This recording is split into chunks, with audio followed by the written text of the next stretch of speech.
At 4:59 a.m., with the mist curling around the iron bars of my estate gate, I stood on the upstairs balcony and watched Karen's silver SUV ease up with the headlights dimmed like they were trying to rob the place instead of dropping in for a family vacation.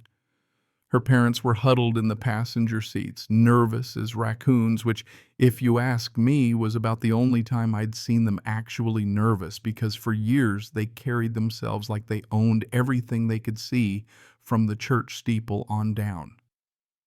But this morning it was my show. I had spent 2 years and every spare dime dragging this place out of ruin, pouring sweat and stubbornness into each board and beam, and as Karen reached for that old brass key, the one I deliberately made useless, the new reinforced gate motor snapped shut with a sound that echoed across the empty lawn, sharp enough to make her folks jump in their seats and put a grin right on my face. That's when it hit me. I'd been waiting for this. For that exact moment, she realized the game had changed and her family's old stories didn't open doors anymore. The irony, if you want to talk about irony, is just 2 weeks earlier, she'd come by with a casserole and a parade of compliments, acting grateful for my hard work and bragging about how much her parents adored the estate. "We just love what you've done. It feels like home again, right?" As if that was supposed to mean something to me. I knew she was lying, but seeing her fumble that key, whispering to her folks that she'd handle it, felt like the world had finally flipped upright. She fought with the lock, jabbed the keypad, and when that failed, every new camera I'd installed flickered on one after another, like the place itself was rolling its eyes at her. Honestly, it was hard not to laugh, even with the stakes high, because all I could see was a desperate family trying to hijack something they'd already written off decades ago. See, this estate, she used to be the grand old place at the end of the county road, left for dead after the bank foreclosed. 30 years it sat empty, and when I bought it at auction, the locals thought I'd lost my mind.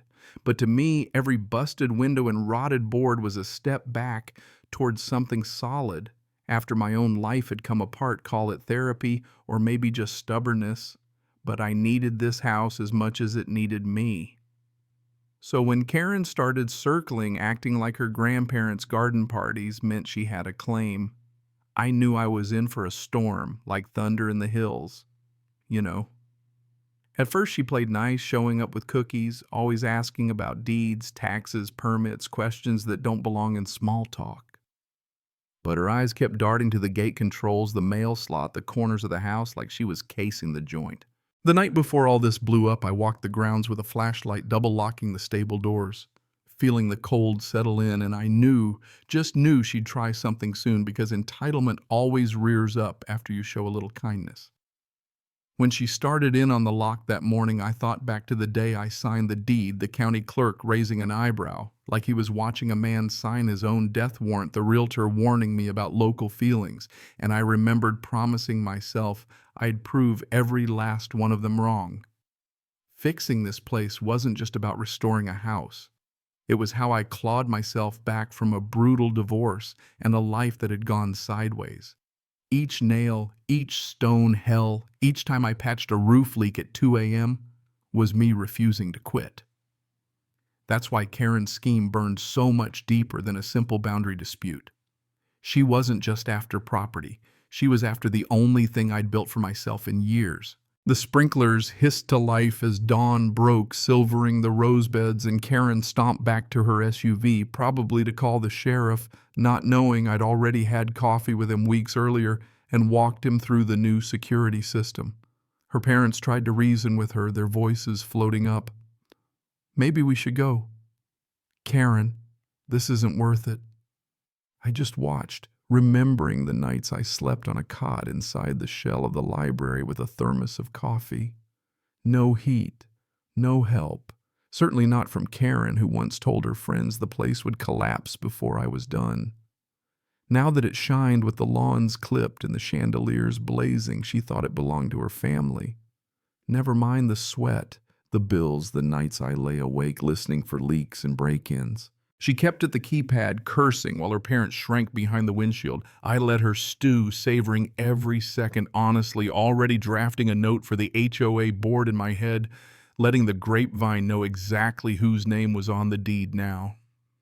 The sun punched through the mist, turning the gate gold, and Karen looked like a villain in a play whose script she'd never read. I slipped downstairs, opened the side door to the carriage house, boots crunching on gravel just loud enough to let them know I was there. She whipped around, tried to recover, claimed she was just checking on things for me, voice quivering like a bad cover band. I didn't even bite. I told her how the new system could catch a loose nail, how the county had officially named me as the estate steward, and how trespassing meant real consequences now. Her parents' faces dropped, realizing this wasn't their daughter's inheritance but a pipe dream gone wrong. I lowered the privacy screen, told them future visits needed written notice, no exceptions. Karen tried one last play. I still have the old codes, but I just leaned in and told her every code, every lock, every authority had been changed and notified. This was my house, legally, physically, and in spirit, and she'd have to spin a whole new fairy tale to her parents about why they couldn't get in.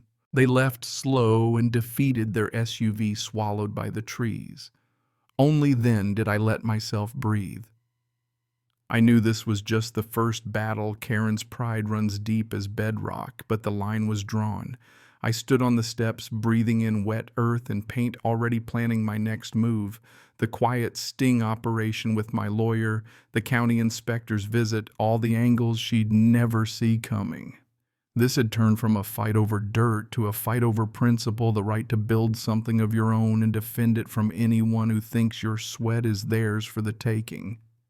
The estate stood behind me, all glass and stone, reborn and waiting. Funny thing is, the next week it felt like the house itself was keeping score. Every echo in the hall, every gust of wind through the orchard felt like a reminder of how much I'd given up to get here.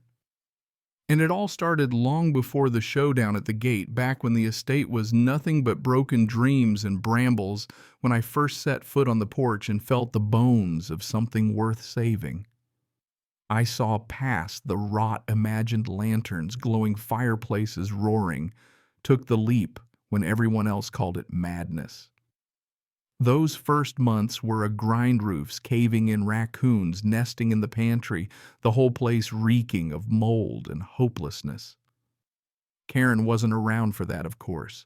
She only showed up after the heavy lifting, when it was safe to call it beautiful. She'd appear with lemon squares and a smile, asking about my schedule, the auction, what I planned for the property, never just neighborly curiosity, always an angle. As the estate came together, her visits turned into regular intrusions. She'd drop by with gifts and ask if her parents could visit, if she could host a party, if she could use the driveway. Little things meant to make the place everyone's in their minds until no one remembered who actually owned it. I started a journal logging every conversation, just facts, just dates, because I could feel deep down it would matter someday. Sure enough, things escalated. I'd find her car parked at the edge of the property late at night, headlights off. One evening I found the side gate open, Karen and her folks wandering toward the stables, acting like they owned the place. I walked them out, called my lawyer, and locked down every inch, contracts, fences, paperwork, the whole 9 yards. She tried to shift tactics, offering landscaping gifts, hinting at her parents' health, even volunteering to host school kids. Each time I shut it down with a smile, polite but ironclad.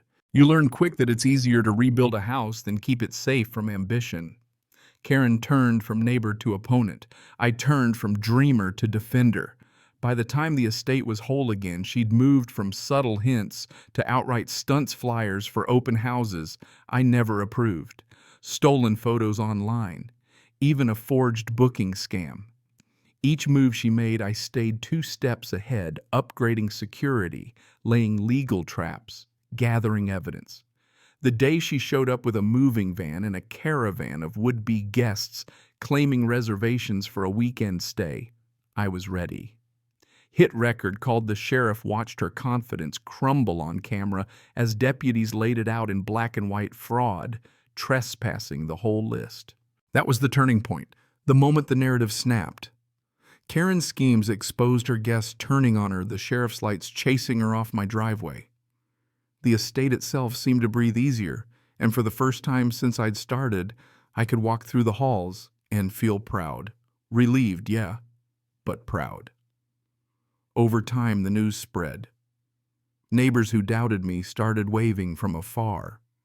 Karen's name faded from the local grapevine. The estate became not just a house, but a sanctuary protected by law memory and my own hard-won patience. Now, some nights I walk the grounds, hands in my pockets, listening to the water in the fountain, remembering that first hopeless winter.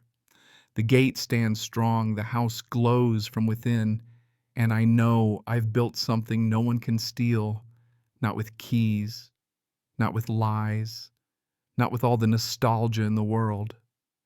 Karen's gone now, barred by law and by her own shame. The estate finally is at peace, and so am I. So tell me, where do you draw the line between neighborly pride and plain old theft? Ever had to defend what was yours against someone who just couldn't let go? Drop your thoughts below. I want to hear your stories. Justice, entitlement, sweat. What do they mean to you when the gate swings shut? Let's talk about it.